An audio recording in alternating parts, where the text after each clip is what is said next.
Hello பிரைஸ்லாட் எத்தனாவது இயேசு நாமத்தினால உங்கள் ஒவ்வொருவரையும் இயேசு பீட்டருடைய சேனலுக்கு வாழ்த்து அறிவிக்கிறேன்.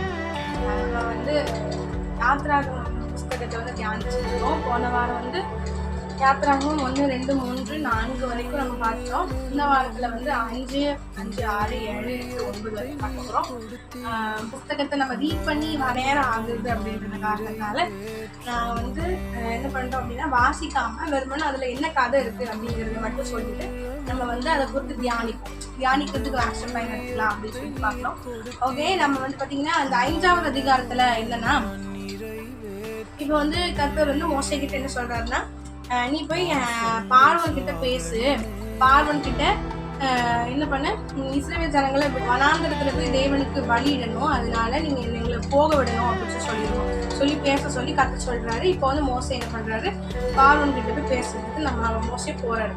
போய் பேசியாச்சு. பேசினது நிமித்தம் பார்வன் கிட்ட போய் இந்த மாதிரி நாங்க எங்க தெய்வனுக்கு பலியிடுறதுக்காக நாங்க வனாந்திரத்துக்கு போகணும் அப்படின்னு சொன்னது நிமித்தம் என்ன ஆயிடுச்சுன்னா, பார்வன் இன்னும் அதிகமா அவங்கள கொடுமைப்படுத்த ஆரம்பிச்சுவாங்க.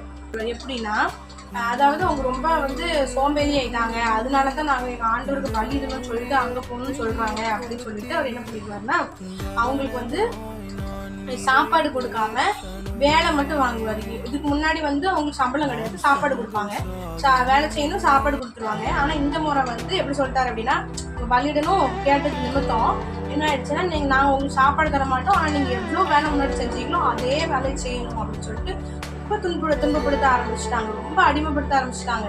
ஜனங்களுக்கு கோவம் வந்துருச்சு. மோசையாலதான் வந்துச்சு இந்த வேலை அப்படின்னு சொல்லிட்டு மோசையை பார்த்து திட்டுறாங்க. உன்னாலதான் இது அப்படின்னு சொல்லிட்டு, நீ கேட்காம இருந்தா நாங்க பண்ணதான் இருந்திருப்போம், எங்களுக்கு சாப்பாடு நீ கேட்கலன்னு சொன்னதுனாலதான் எங்களுக்கு இவ்வளவு பெரிய பிரச்சனைன்னு சொல்லிட்டு அவங்க கோவப்படுறாங்க. கோவப்பட்டு கர்த்தர் தான் இதுக்காக நியாயம் தீர்க்கணும் அப்படின்னு சொல்லி கோவப்படுறாங்க. உடனே மோசைக்கு என்ன பண்ணுன்னு தெரியாம மோசை கர்த்தர் கிட்ட கேட்டுறாரு, ஏசப்பா அப்படின்னு சொல்லிட்டு ஆண்டவர்கிட்ட வேண்டுறாரு. 5வது சாப்டர் எப்படி முடிஞ்சிடும். இதுல என்ன நம்ம தியானிக்க போறோம்னு பாத்தீங்கன்னா, கர்த்தர் தான் மோசை கிட்ட பார்வன் கிட்ட போய் பேசுன்னு சொல்வார். அப்படிதானே நம்மளே வாசிக்கிறோம். மோசைக்கு, அதாவது பார்வன் கிட்ட போய் என்னுடைய ஜனங்களை பலியிடுறதுக்காக விடு அப்படின்னு சொல்லி கேளு அப்படின்னு சொல்லிட்டு யார் சொல்றா, ஏசப்பா மோசை கிட்ட பேசியாச்சு. இப்போ மோசை போய் ஏசப்பா சொல்லி மோசை என்ன பண்றாரு, கேட்கிறாரு. இப்போ யோசிச்சு பாருங்க, எவ்வளவு ஏசப்பா சொல்லிதான் நம்ம யாரும் கேட்கிறா, மோசை கேட்கிறாரு. ஆனாலும் என்ன ஆயிடுச்சு, அப்படி கேட்டது நிமித்தமே அவங்க உபத்திரமும் அதிகமாயிடுச்சு. இது யோசித்து பார்த்தா என்னப்பா இது அப்படின்ற மாதிரி. உண்மை இஸ்ரவேல் ஜனங்கள் கோவப்படுறது ஒரு நியாயமான விஷயம் தான். ஆனாலும் இதுல ஒரு ஒரு ஒரு விஷயம் அடங்கிருக்கு. அது என்னன்னு பாக்குறதுக்கு முன்னாடி நான் ஒரு எக்ஸாம்பிள் சொல்ல போறேன். என்னன்னா, இது ஒரு கதை தான்.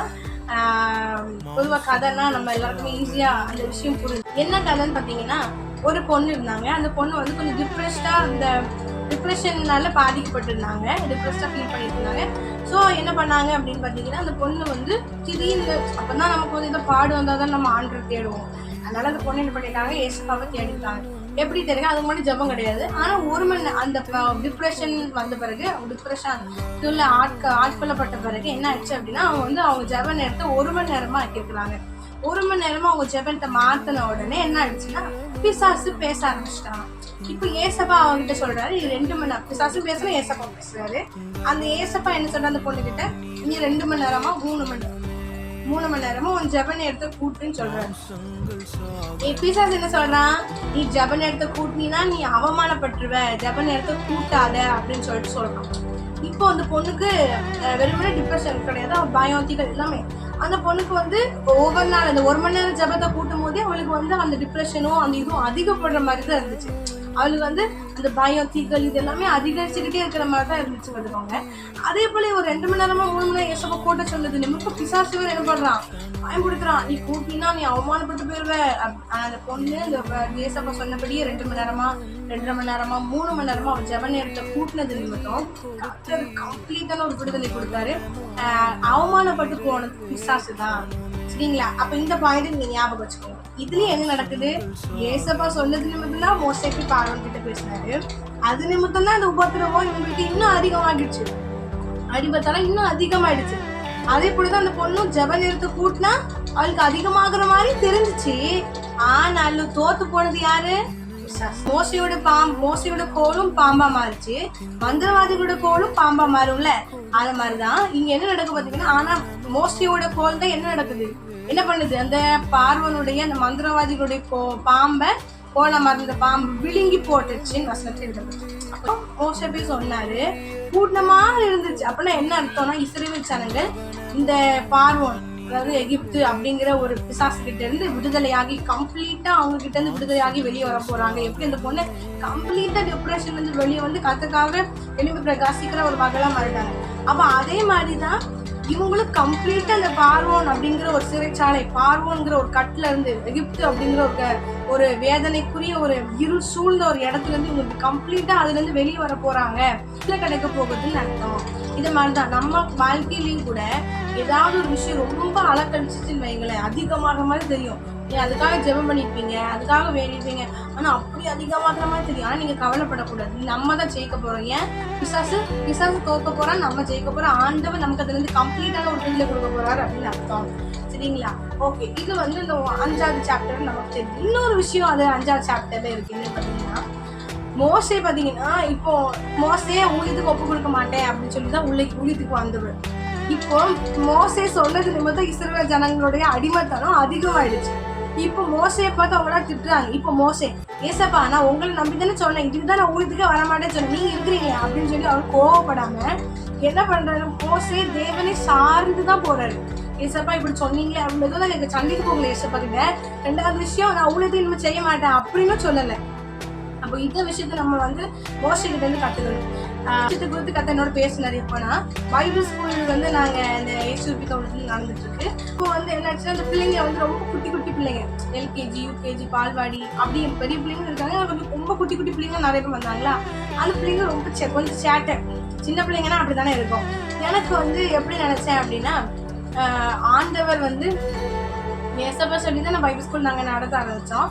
அப்போ வந்து ஆண்டவர் சொன்னாலும் ரொம்ப பர்ஃபெக்டா நடக்கும், ஏன்னா ஏசப்பா சொல்லிட்டாரு அப்படின்னு சொல்லிட்டு நான் என்ன யோசிச்சேன்னா, ரொம்ப பர்ஃபெக்டா, எந்த தவறு, எந்த ஒரு இது பிள்ளைங்களும் அப்படி அமைதியா அப்படின்ற மாதிரி நான் யோசிச்சிட்டேன். சரிங்களா? ஆனா அந்த பிள்ளைங்க சேட்டை பண்ணும்போது எனக்கு பிள்ளைங்க எப்படி நம்ம நடத்த போறோம் அப்படின்ற மாதிரி கேள்விக்குறி எனக்குள்ள வந்துருச்சு. அப்போ யோசிச்சு, ஏசப்பா தானே இந்த ஊருக்கு சொன்னாரு, ஆனா அந்த பிள்ளைங்க வந்து சேட்டைனா எல்லா பிள்ளைங்களும் சேட்டை தான் பண்ணுவாங்க, அதுக்காக ரோபோட் மாதிரி அமைதியாக உட்காந்துட்டு இருப்பாங்களா? இதுக்கு வாய்ப்பு இல்லைதான்.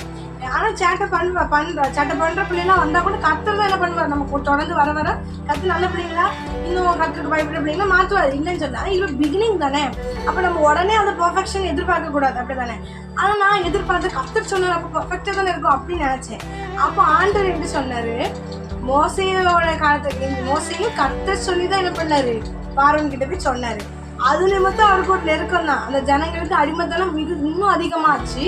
ஆனாலும் மோசே, ஏசப்பா நீங்க தந்த ஊழியம் வேஸ்ட், நீங்க தந்த ஊழியம் நான் இன்னும் செய்ய மாட்டேன் அப்படின்னு சொல்லல.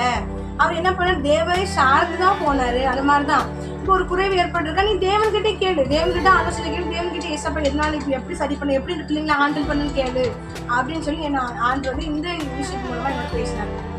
ஓகே, இது வந்து அதனால நாமளும் கூட மோசே மாதிரி தேவன் சொல்லி ஏதாவது விஷயங்கள் நம்ம செய்யும் போது ஒரு விஷயத்துல பிரச்சனை அதிகமான மாதிரி தெரிஞ்சுச்சுன்னா நீங்க கவலைப்படாதீங்க.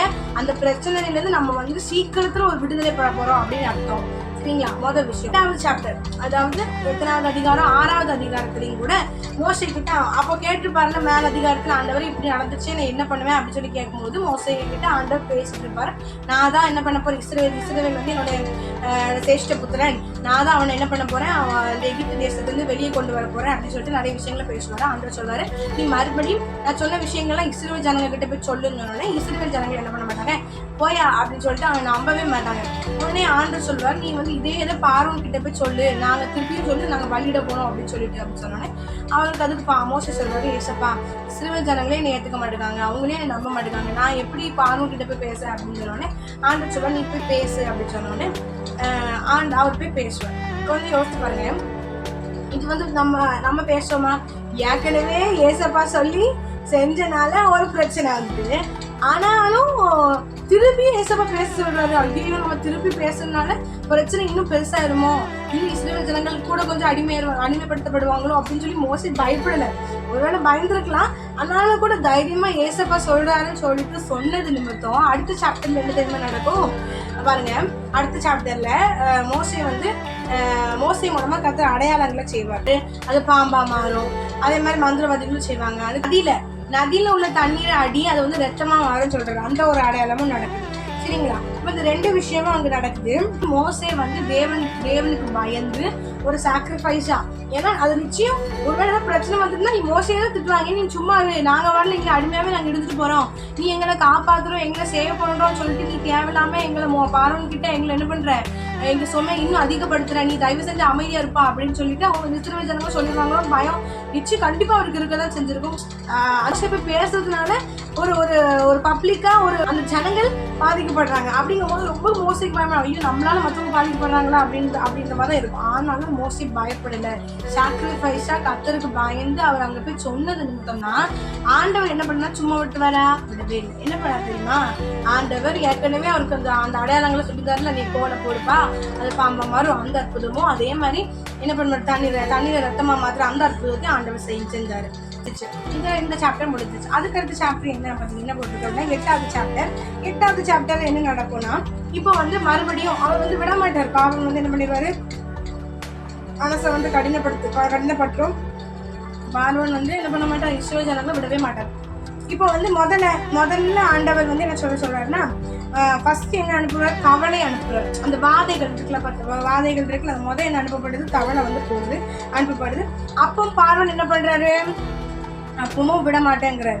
அதுக்கப்புறம் என்ன, பேன் அனுப்பப்படுது. அதுக்கப்புறமா என்ன ஆச்சு அப்படின்னா, வந்து முதல்ல தவளை அனுப்பும் போது அவங்க என்ன பண்ணிடுறாங்க, தவளை அனுப்புறாரு, பேன் அனுப்புறாரு, ஒண்டை அனுப்புறாரு. அதுக்கப்புறம் மிருக ஜீவன்கள்லாம் செத்து போகுது. அதுக்கப்புறம் வந்து ஒப்பளங்கள் வருது.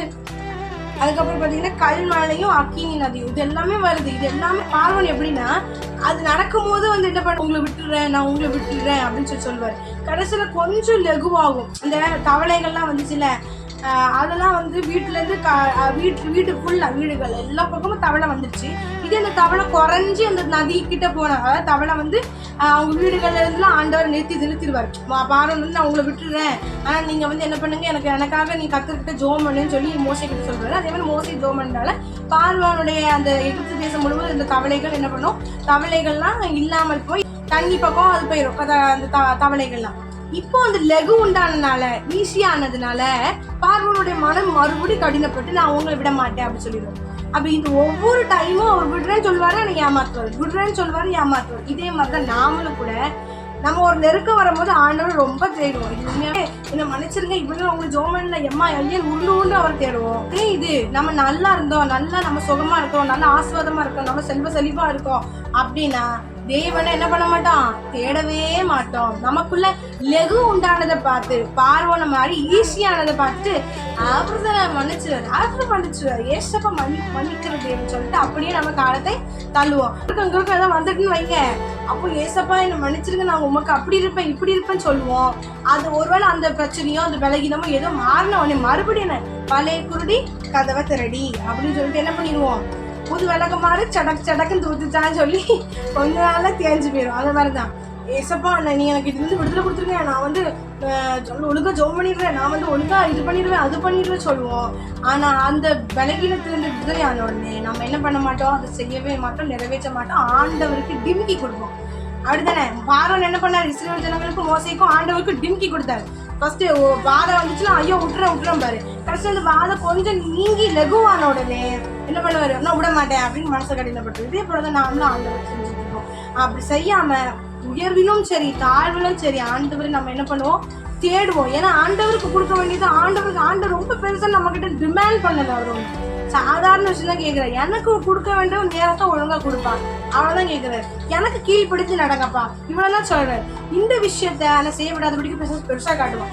நம்ம ஆண்டவர்கிட்ட அட்லீஸ்ட் செய்ய உங்களால முடியாத பட்சத்துல கூட, ஆண்டவரே எனக்கு முடிய மாட்டேங்குது, நான் உயர்வுல உங்களை மறந்து போயிடுறேன், தாழ்வுல மட்டும் தான் உங்களை தேடுறேன் அப்படின்னு சொல்லி ஆண்டவரை சார்ந்து, மோசை எப்படி தேவனை சார்ந்து போனார், தேவனை எதிர்க்காம தேவனை சார்ந்து போனார், அதே போல நாம கூட தேவனை சார்ந்து போவோம்.